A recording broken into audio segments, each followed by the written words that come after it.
John, I know I've mentioned that he's been going for walks with us, but he the last 2 times it was a mile. He walked a mile. Wow. And he did it without resting. Like no like leaning, no bullshit. He talked to me the whole time.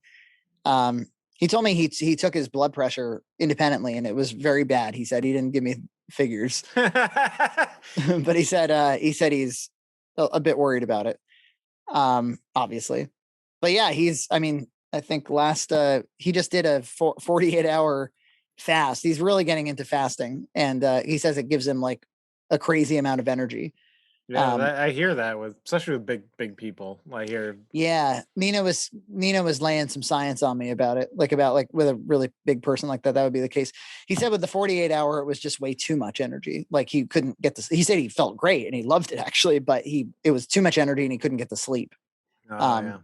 But yeah, last weigh-in was I want to say like 478, which was again we're coming down from 540 here. Yeah. So yeah. He'll hit that 350 target at the rate he's going.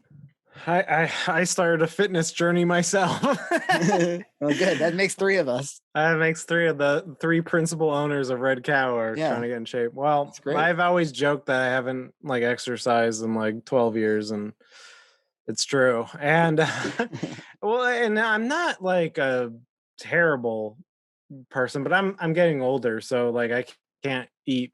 I love chips. I love Doritos. I love bagels for breakfast. And yeah, how have you kept as unfat as you are, given that you don't exercise at all? And I don't view you as somebody who really watches what he eats.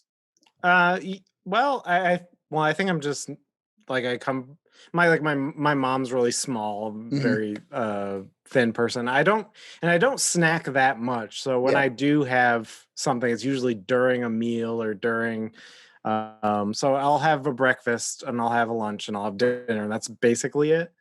But the problem is sometimes during those lunches I'll have like a sandwich with a side of like a ton of chips. Yeah. And for breakfast I'll just have like bagels and bread and bagels. It's like it's bread, and then for lunch I'll have bread, and then I'm not. It's very carb heavy. So your fear is that on the current track you might gain a little bit of weight every year, and then 5 years from now you'll be much more on. It's like, because it's not like you're having some steep weight gain or something, but you detect a gradual weight gain that you want to stop now. Yeah, because my pants stopped.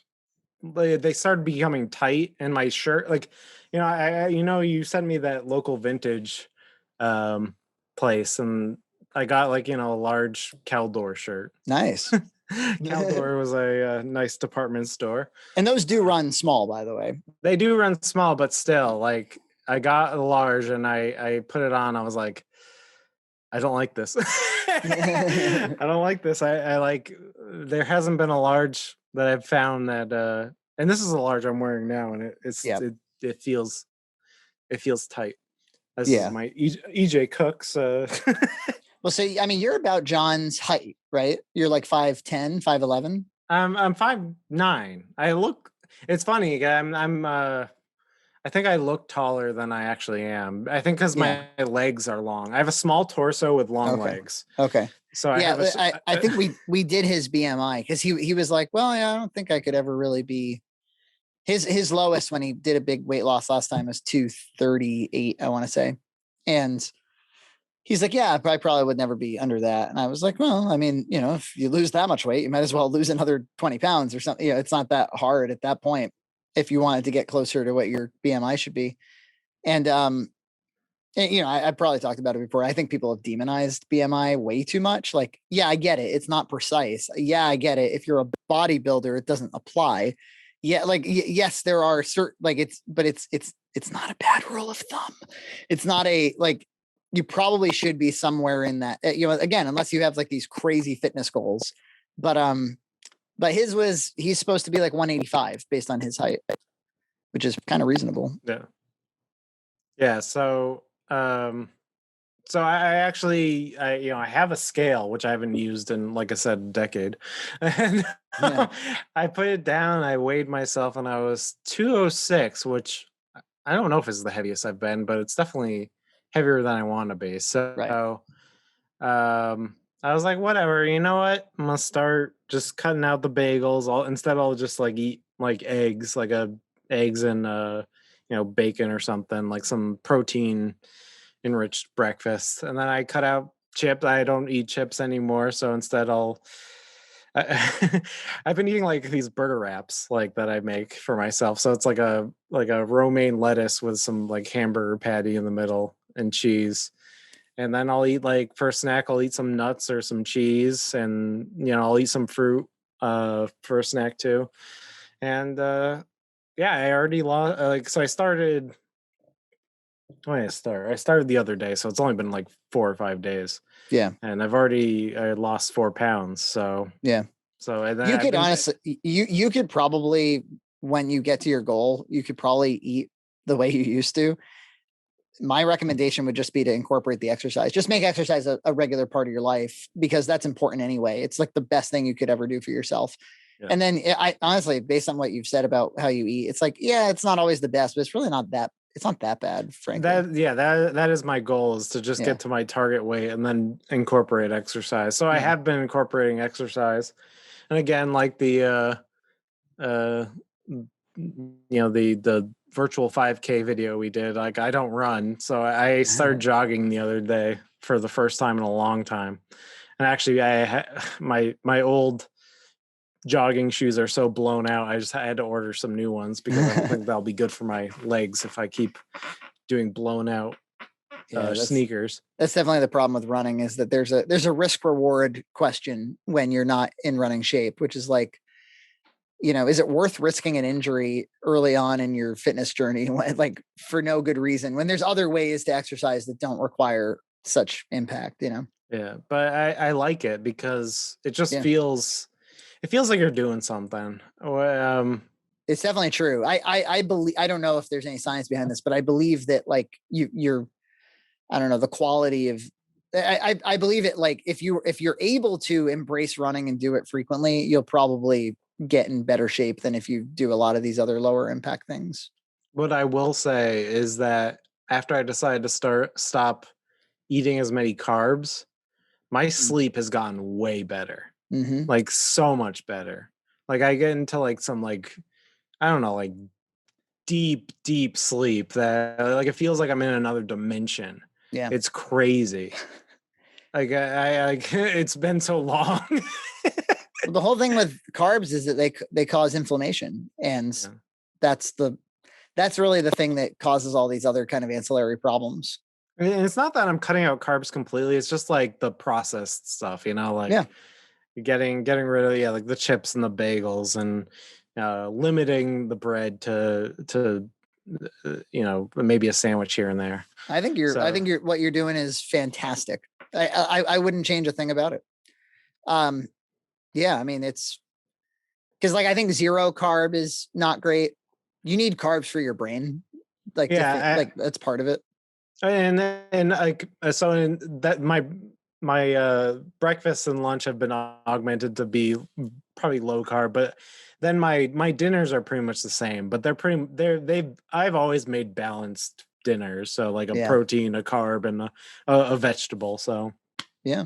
I'm not going crazy, but I'm just incorporating like less processed junk and some exercise. That's really it.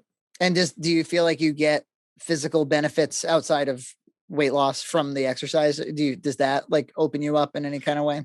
Honestly, I've never had that, which makes exercise really hard for me, because Yeah. because you talk about, oh, there's like this euphoric thing, and like I've never had that. So that's why exercise has always been a struggle for me. But I get more, actually, it feels like I get more from like just the diet itself.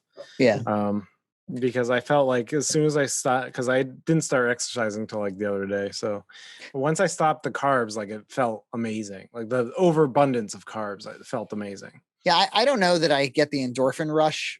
I don't know if that's what's going on with me or not, but what is undeniable is the cardiovascular benefit where you're like, oh wow, I remember like I don't feel it anymore because I don't have something to compare it to anymore. But there was like a transition point where I was like, oh, I can take deeper breaths, or I Yeah. can, that's that sort of stuff. Or I think for me it definitely regulates my sleep better because I also exhaust myself more, so that's helpful. And now that it's beautiful outside, I mean, it was a little hot this week. I ran in 88-degree weather a couple of times, but when it's 70, it's like it's a total pleasure to go for a run. It's like very, and I believe that there's probably a lot of benefits to meditation. It's just not something that I can really kind of get myself in the zone for. But I think running is kind of meditation. Yeah. I don't. It's not that I don't believe in meditation. I just don't want to. Don't do it. And I don't like. I like because I don't think I'm the personality that needs it. Yeah, no, it's probably to be honest, I'm not like because I'm not anxious. I'm not depressed. I'm just EJ. So well, if I think back to when I first started exercising, I think if somebody had told me like, yeah, you're going to do 3 hours a day, I'd be like, that's basically meditation. Yeah, I'd be like, that's preposterous. Like, just the boredom alone, how am I going to possibly endure that? And of course, I didn't go from a half hour to 3 hours. I kind of like upped it across the course of a year. But it is interesting how like just a dedicated task of being on the elliptical or going for a run, like I have changed my own relationship to time. to make fun of James Rolfe again. but I can spend 2 hours exercising, and that's good for me because I have this tendency to feel productivity guilt or to feel like I'm not responding to somebody, or that if I don't know if that's anxiety or not, or if it's just kind of like a manic compulsion, but this regulates, the dedicated exercise time regulates that. What I do like about the exercising so far is it does feel like I like you said, I just like to work toward a goal. So it does feel like a progression. So like when I weighed myself and I was like, oh, I'm getting lower. So like I want to do more exercise. It's more like it feels good to keep, I don't know, like grinding that game.